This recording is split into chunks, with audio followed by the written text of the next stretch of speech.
الأول، وأحمد حسام أيضا من مصر مساعد ثاني، بينما صادق السالمي حكم رابع. لام يتقدم الآن، يمرر كرة خطيرة جدا ومحاولة للسد الآن على الطرف الأيمن، محاولة لعب كرة عرضية، مرور ناجح وعرضية حاضرة وخطيرة وراسية أكرم عفيف إلى خارج أرضية الملعب. فرصة ذهبية، فرصة كبيرة للسد وإلى خارج أرضية الملعب إلى ضربة مرمى. شوف المهارة العالية والمرور الناجح من جانب الهيدوس كالعادة. ثمينة جدا، فرصة ثمينة جدا للوداد وعرضية ناجحة من أوناجم عند مين؟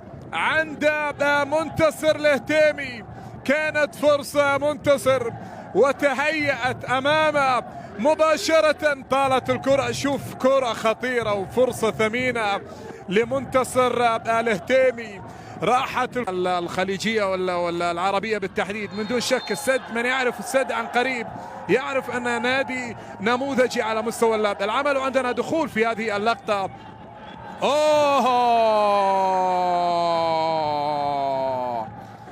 بطاقة حمراء. الكرة لبيدرو، بيدرو يعرض، يا الله على الكرة، يا الله على عرضية جميلة كادت أن تحرك الجميع.